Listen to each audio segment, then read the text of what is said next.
Honorable Joseph, you are, I don't know if you are still a pastor, right? I am. You are a pastor.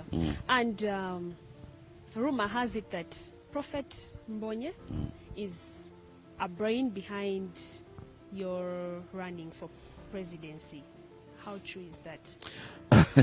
That's a very interesting thing, because he's a prophet. He's not a politician.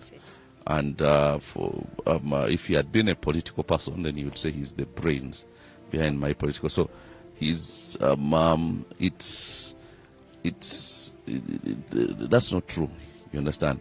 I came out because there's something I wanted to do. So it's not true that he is the one who is, and that's he has not prophesied that I'm going to be president. He has not, and that has got to be made clear. So there is, it's just that because I'm associated with him, so people think, yeah, everything. You did this, so it must be him. No, it is not him. And it's me. Okay. So as a pastor and I think a former sports host, journalist, yes. So how prepared are you for for the world of politics, for the political world? I feel like it's a little, I don't know, harsh, murky. So how prepared are you for it? Well, the thing is that actually a lot more prepared than so many people who have been in politics for very long.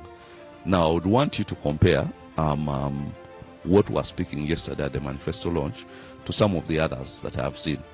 And you see, I'm a lot, and the thing is, there are so many people who have manifestos which are written by somebody. Because as I said, they are not at the heart of what they are doing. They are fronting their personality, they are fronting all this, the glamour, and so on.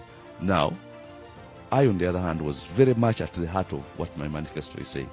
And a lot of it reflects what I personally think and what I've been speaking on media houses before I came.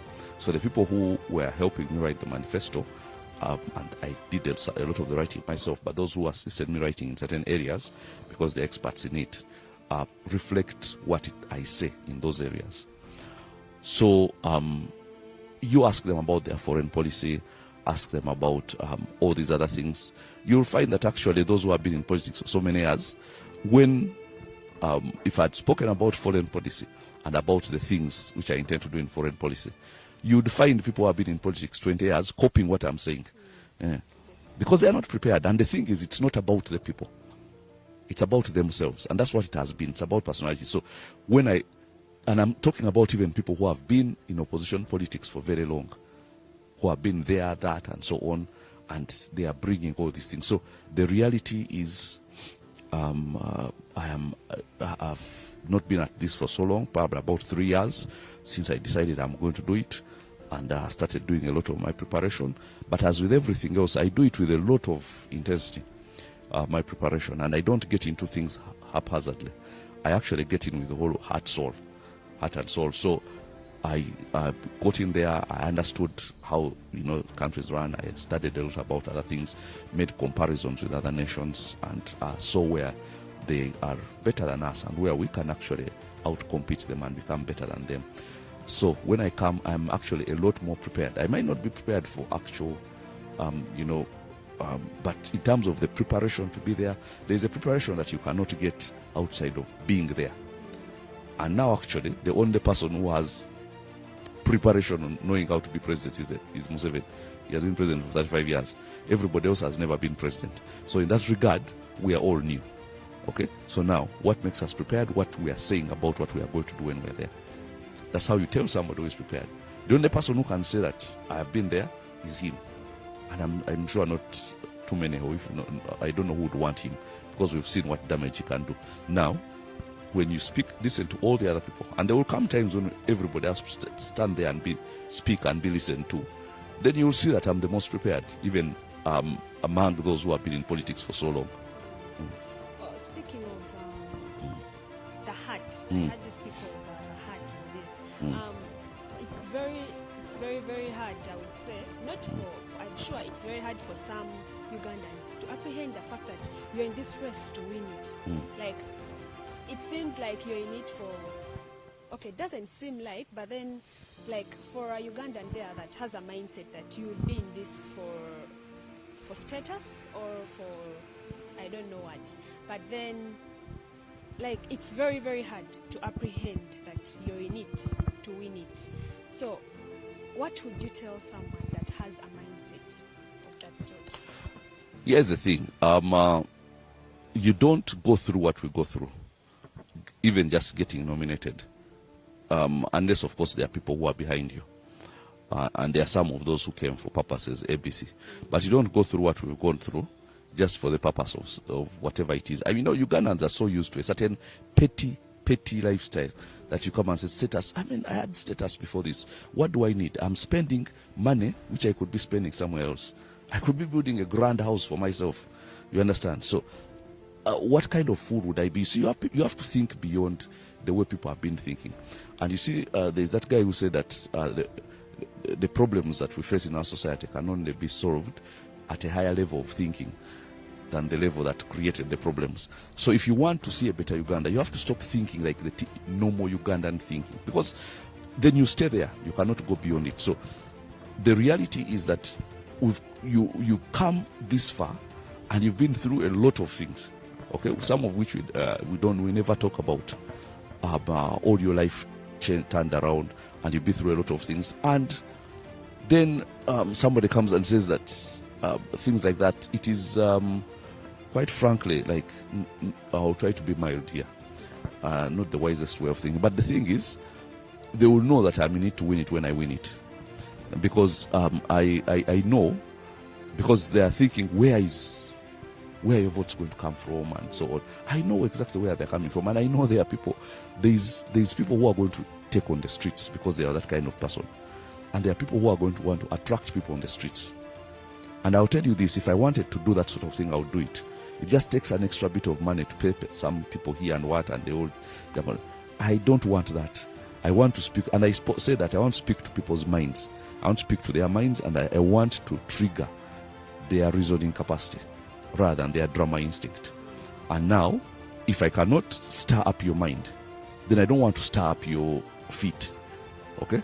I prefer to stir up your mind than your feet. And now that's the key thing. So you will not see me doing certain things. You will not see me, attracting tear gas and what. I know that a lot of people have to keep up that, because that's how politics has been. You see, that's how it has been. You have to do this, fight with police, do this, and somehow get sympathy votes and what. That I want to stir up people's minds, because after all this is over.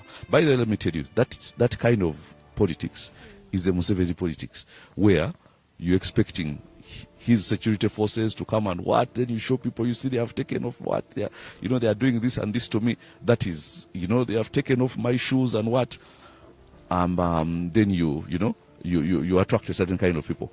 If now, on the other hand, I want to stir up people's minds and they start thinking. Now, the people who listen to my manifesto launch, so many of them get thinking. Their feet don't move, their minds move. And that's what I want. Because the minds are more important in solving the problems of our country than the feet are. Because we've been moving all these years. We've had all those rallies. We've had all those things. We've had people in trenches that had what. And it still has produced the same result. So what is being done different by those people that hasn't been done before? What is being done different by those people that has not been done by previous opposition candidates? Nothing. Absolutely nothing. They are just copying a template that has been laid before by somebody else, and you know what I'm talking about. They copy his template and then come and do the same thing, and you hope that it will produce a different result. And now what is that called? I mean, what did that scientist say? I will not use the word, but he said somebody who does the same thing over and over again and expects a different result. There's a certain nice word he didn't call him. He called him, but I won't say it here. Okay, so speaking of what you've got through, it reminds me of something back there, and I would just like to ask if, because when you come up for such a position, people tend to dig so much into your past, into who you actually are and all that. So following your arrest of 2015? Yes. 2017 actually. 2017, yes. So don't you think that's going to affect, do you think that is going to affect your campaigns in any way, basing on the facts that you were arrested? under the fact that something to do with the president and whatever it is. So don't you think that's going to affect your... You think, you know why I was arrested, right? Yes. If they had arrested me for stealing or for doing something like that, it might have affected my presidency. But then I also know the people who are running for president, especially the one who is currently holds it, is perhaps the biggest. So maybe that even wouldn't have affected. But the thing is, I was arrested for speaking about the same things I'm speaking about right now. The resources of this country being shared out by a few people. It's the same thing. In that case, it was about the oil, which the president calls my oil. And I find that like the most presumptuous. Like it's like he doesn't think Ugandans have any brains. That you call national resources your resources. Has it come to that? Are we that... have we been dulled that much that somebody can actually plainly, it's one thing if he does it in practice, but actually come out and tell you straightly that these are my resources. So, and that's what I was talking about that time. And of course, what got me arrested is talking about what was a sinister plan to have him, the president, being, replaced by his son, the so-called Mohozi project, and which I find also like. The president must think we are really big-time fools to think that he can inherit this country to his son as if we are cows. You see, we are not cows. That if the son wants to inherit, let him go and inherit his father's cows. Nobody is going to have a problem with that. But you cannot bequeath, the country to your son. That's not how politics works. And we are not that level of fools. And that's what I came out and stated. And of course it is, the son who was crying, and you know what, how this guy, can you say then, he ordered some of his goons to come and arrest me, and so on. But I'm sure he knows that it wasn't the right thing to do today, because it was supposed to silence me. It did not. It actually ended up silencing him, because I don't hear him anywhere now, which is a good thing, because I don't think he has ever had anything serious to say anyway. So, it worked the other way, you understand? So that does not take anything away from my presidency. Actually, it shows people that even before I declared my intention, I was passionate about the resources of this country belonging to the people of this country. Yes, then something else, thank you very much. And something else that I would also want to inquire about that I would think would affect your presidency. Yesterday I heard you speak of the current virus that has been affecting our country. And in one of your phrases you called it, quoting from your words, you said corona is just bad flu. That's what it is. So to me, when something is just, it seems it's not that serious. No, it isn't. It isn't. So you think corona is not serious? No, it is not. Don't you think that is going to affect your campaigns in a way that, because actually people have lost lives because of corona. People have lost relatives, people have lost friends in the country because of corona. So how does a person feel like someone who has lost someone and has lost a friend, has lost a relative, or the relatives, people that have died and the friends, how would someone like that feel when they hear you say corona is not anything serious? And yet to them, yeah, is the thing. I do not believe that here in Uganda anybody died purely out of corona. No. People have been sick of so many. There have been cases where somebody died of something totally different, and then they test the body, and then it has corona, then they say the person died of corona. But they didn't die of corona. And now even tell you this, even in America where they're talking of 220,000 deaths, the Center for Disease Control, which is their own organization, says less than 10,000 of them actually died of corona. Most of them had very, very other debilitating conditions. Most of them were 70 years and above. And many of them already had other conditions, and corona might have just come. And then also there is the fact that it seems to be stronger in winter there than it is in summer. The number of deaths went down in summer, and it's beginning to pick up now that they're going into winter. So what I'm trying to tell you is there's a lot of relation between it and the weather. Okay, now we do not have winter here, and that's why it will come here. It will. I know people who have had corona. By the way, I know somebody, more than one person who actually had corona. Do you know what happened to them? They took 4 days off work, took some vitamin C and some drugs, and after 4 days they were back to work. No problem. That's the corona that I know. That is not a good enough reason to lock down our country to lock down people's businesses, to impoverish people, to stop people from earning a living. Because let me tell you this, people are running away from hospitals. Because I had somebody who had a small health problem. This is somebody who has had asthma. So they get an asthma attack. And because people who are earning money from corona are looking for cases. So this person has had asthma all their life. He goes to hospital with asthma. They say corona. And they lock the guy up for a whole month. And he doesn't have corona. And now, do you know what it means in our society to lock somebody up for a month? So many times they will come up when the landlord has put another padlock on his house and what? You've disorganized all his life of a sickness, which is like just some kind of, terrible flu. Like we have people who are dying of malaria. And we know that malaria, people who die of malaria die of poverty because there's a cure for it. But they can't afford the medicine. We have people who are dying giving birth. A real problem. 20 people every day. We have children who are dying within the first week of their, being given. Real problems which can be solved. But we are spending a lot of time talking of corona. Because why? First of all, because that's where the money is. You understand? That's where the money is. We've seen viruses here. You can't tell us about viruses. We saw HIV. Did anybody ever say HIV is not serious? Because we were seeing the devastation. It was right before our eyes. We saw Ebola. Okay? You remember what it was doing here in the early 2000s. You probably, you didn't see. But everybody knew there is this sickness. And did you ever hear anybody speak? But you see, now but now this comes and it's an excuse to block everybody from working, doing that. So if anybody is offended about my comments about coronavirus and they would prefer to be locked down again, which actually this president is going to do very soon. He's planning another lockdown. So if you want to be locked down again and you don't leave home and they unleash LDUs on the streets to cane you for leaving home, but you really want us to talk corona and you're offended by my stance on corona, don't vote for me. You go and get locked down.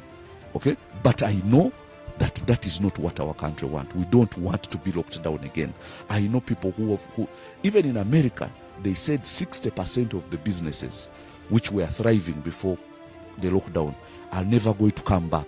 They died forever. Now imagine in our country, somebody had started his business, it was only beginning to take over. 3 months of complete lockdown, he's finished. He can't start again. You've destroyed somebody's life over some kind of bad flu. Like it is so silly. Very silly. Very silly. In Tanzania, everything is operating. Are you hearing people dropping dead on the street? No lockdown. Everything is working. People are going to discotheques, going to bars, going to churches in their thousands. Everything is working. Even at the airport, nobody is putting on a mask. At the airport, they're not even testing. You understand? In Tanzania, next to us, nobody is dying. Why? Because they refused the donor money to manufacture deaths. They said, we are giving you this money to fight corona. They said, no, we don't want your money. Corona is not here. And nobody is dying. So what is so special about Uganda? Burundi, they had a campaign. What are you hearing people dying in Burundi? These are countries which are like us. So, but Uganda, because of course we cannot refuse money, because we have, these very money-hungry people in power, he will lock you down and do everything just because they are going to give him, and they have given him 7 trillion shillings to fight corona, which of course he uses for, himself, part of it for the campaign, for buying what. But how much of it was used for fighting corona? Very little. I was seeing the medical officers at Mulago Hospital, which actually has been handling the most coronavirus cases, saying they have not gotten a single coin of the corona money. Imagine the hospital which is handling the most cases, not one coin of coronavirus money. So where is the money going? Because if some other hospitals had said they hadn't gotten money, I would say maybe it's going to Mulago because they are the ones handling it. But Mulago says they have received none. So it's all fake. It's fake. So if you want to believe the fakeness, go ahead and believe it. They will lock you down. They are going to lock you down again, by the way. Kenya is now announcing a second lockdown. And it's all based on fake things. All based on money which is being given. If you want to continue going back home at 7 in the night, like cows, go ahead and believe in the corona. Can you imagine for 6 months we are being herded home at 7 p.m. as if we are cows? Maybe the man has actually achieved his dream of retiring to look after his cows, only his cows are walking on 2 feet. So it is all fake. We are supposed to be having our lives back. We are supposed to be moving out at what time we want. What happens to people who own all this? Can you imagine they have just opened gyms now? Actually, the biggest defense against those coronaviruses is fitness. Health and fitness. What you eat and how you work out. So what is the basis of closing gyms? That's where people are supposed to be going to fight the virus. Because if it finds you when you're strong and healthy, it actually has a very small impact on you. But you're closing gyms. Like, where is the brains in that? It is all stupidity. It's all stupidity. So if you want to be locked down, if you want your life to be taken away in the excuse of a certain sickness, and you're offended by the fact that I'm telling you that, okay, it might have been maybe a contributor to the death of some people, and I'm telling you I've seen people who have died of it. I mean, not who have died, I haven't seen one who has died, who have had it and came back to. But if you think that's a good enough reason to lock you up, then go ahead, and you know the guy who is going to lock you up. Go and vote for him. He's going to lock you up, and I can promise you that. He's going to lock you up, and the corona is his master stroke. It's what he's using to try and steal an election, kill an electoral process. He's using it as an excuse for so many things. He has used it to steal a lot of money. Like, just go and vote for him if that's what you want. But me, I want freedom. People to express themselves, their businesses to come back, those who are discotheques, everything, which are dead. How do you have a business? You're paying rent. It's for March up to now. They still haven't opened them. So it probably will be a whole year. How do you justify that? If you have, it's all fake. We have bigger problems than corona. And the problems are right in front of us. And when I'm talking about my health policy, I'm talking about real problems. No woman should die being given birth. Women should be able to walk into a hospital confident that they will come out alive with their baby and go back home. And they should be able to do that at no cost of theirs, because they are supposed to have a government which cares about their health. Those are the things that concerned me. Nobody should ever die of malaria again, because there is a cure for malaria. There are tabs which you take and you get cured of malaria. Nobody should ever die of it again. Children should not die of malaria again. Now, those are things which actually concern me and at the heart of my health policy, not coronavirus. Wow. We hope the system gets better. We hope the system gets better when you take up the position of the presidency. If I take it up, I can assure you it will not get better. It will be completely turned around for the good. It will be unrecognizable from this mess that we have. So it's going to be a different system. That's what I said. I am not offering a patch up on Museveni's presidency. I am offering a complete overhaul. Okay? We are not patching up. This thing is too rotten to be patched up. We are offering a complete overhaul of systems. It's government where systems actually work, where people actually have their freedoms, even to participate in even opposing the sitting president. They can do anything. Real democracy and freedom of expression, freedom of speech, freedom of assembly, okay, freedom of gathering together, of demonstrating against something they don't want. These are things which are in our constitution, yes, but are not. You cannot do them in practice, and you don't put yourself in harm's way. So this is what we are talking about: a complete overhaul of this system. Wow. So you have said a system that actually works. Does that mean that the current system is not working or does not work? Because even with the rotten system, I would say we have seen at least some things. We have seen things being done. Like personally from northern Uganda, I would say over the years our roads have gotten better. Gulu now has a city status, and so does, as you say, a system that actually works.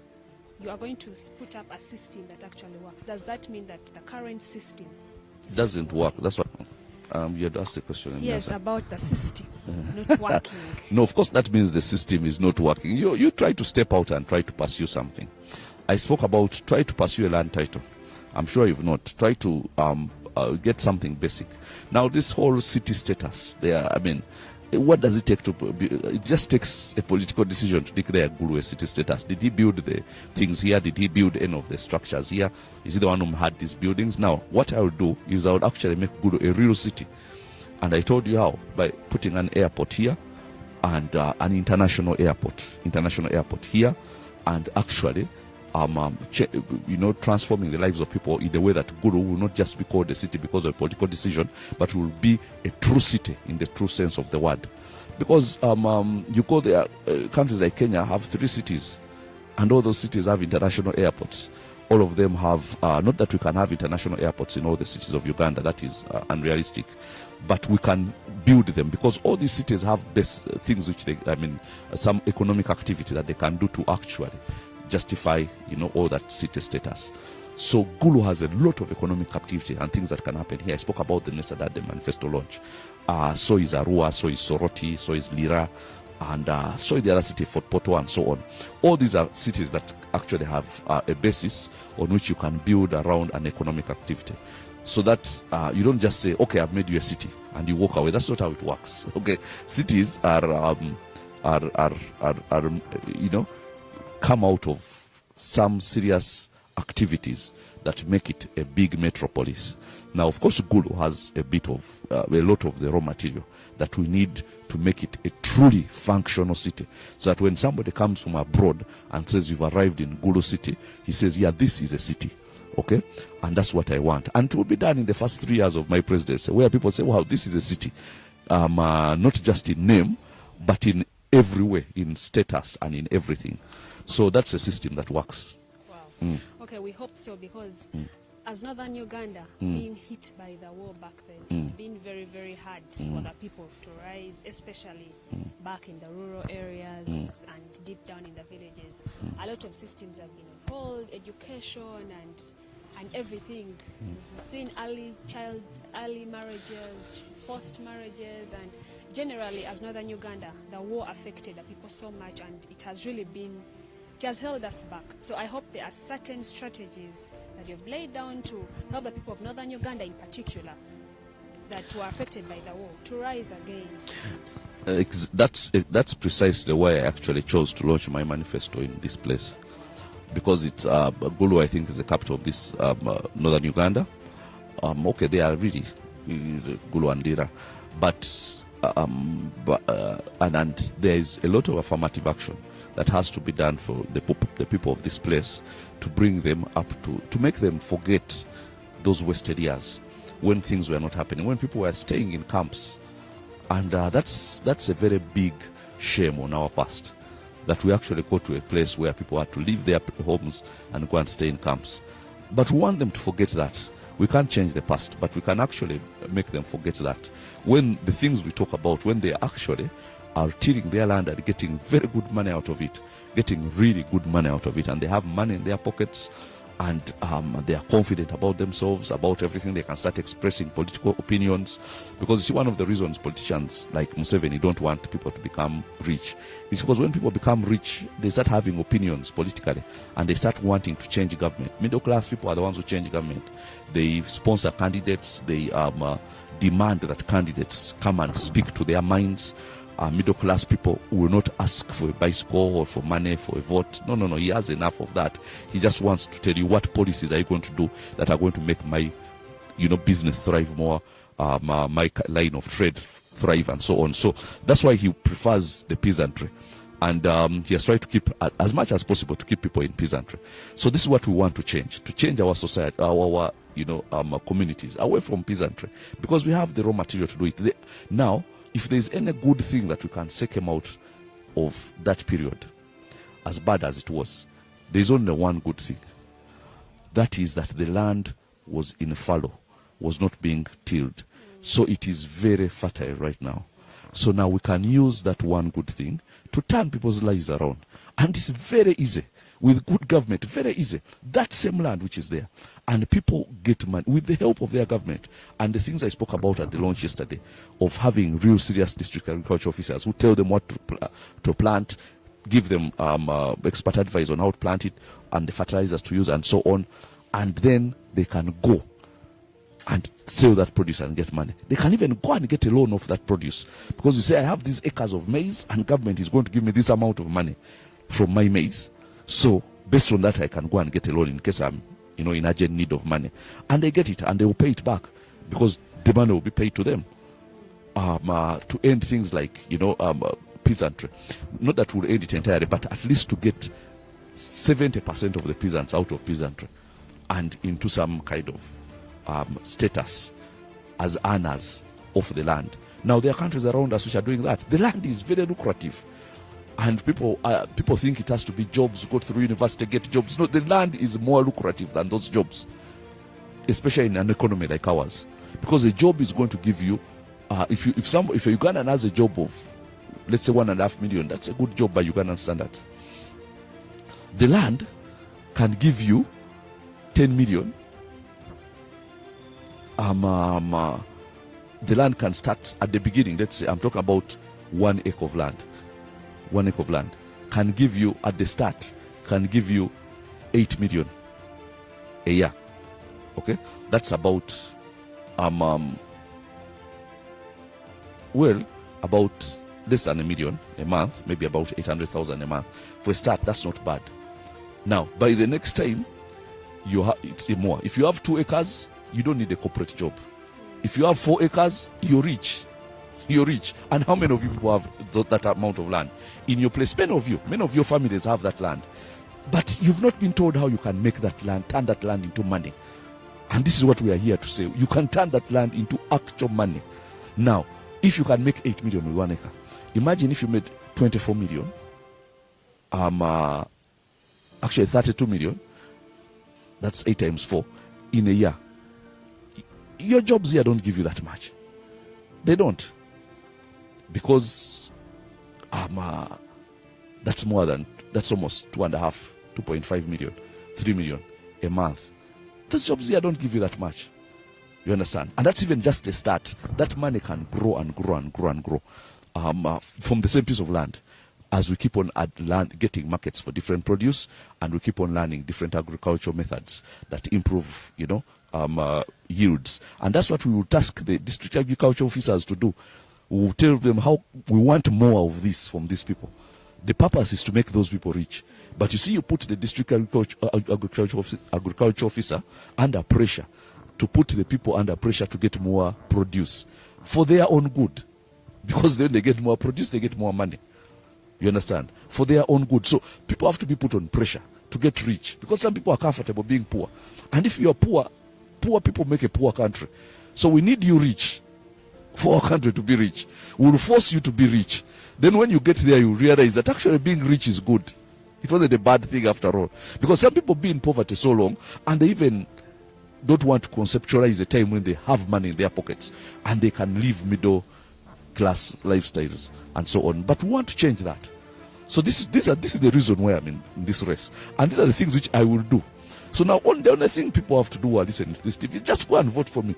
And you'll see, when I get there, you will see that I mean every word that I'm speaking about. All these districts which people are complaining about, so many districts, we shall turn them into real districts by giving them economic activities. Because a district is not just made by, this cutting out here and what. We turn it make an economic activity around that district that makes the people there become serious financially. Okay? The cities that have been given create serious economic activity around those cities and make the people there actually live city lifestyles. Okay? So until we start having serious traffic jams and what, and you need more roads to be built, then we shall know Gulu has really arrived and become a city. That's what I mean. When you start having those middle class problems, then we know you've become a city.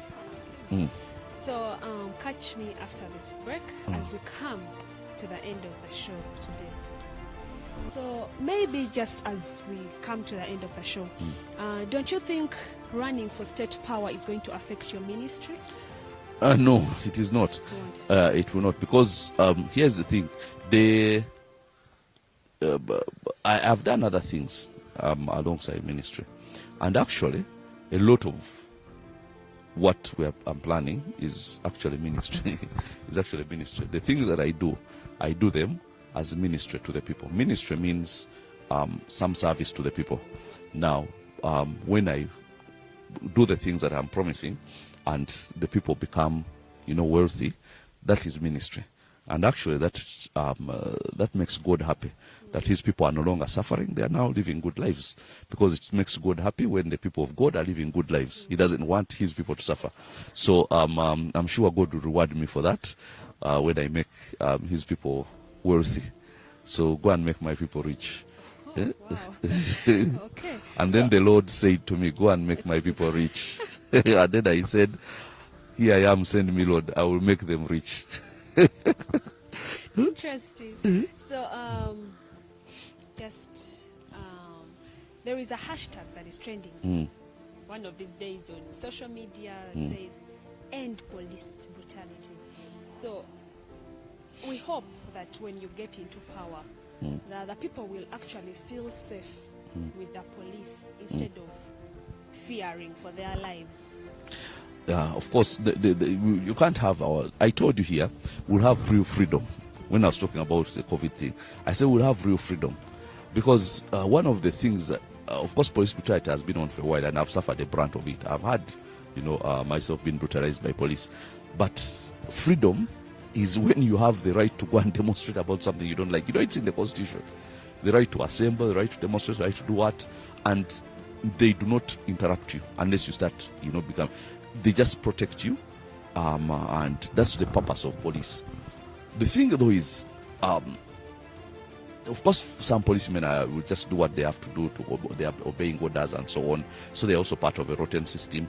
But then there are others who I think who have just had brutality in their heads, and they have begun to enjoy the whole brutality thing, because I've seen police actions, and they say, why are you doing that?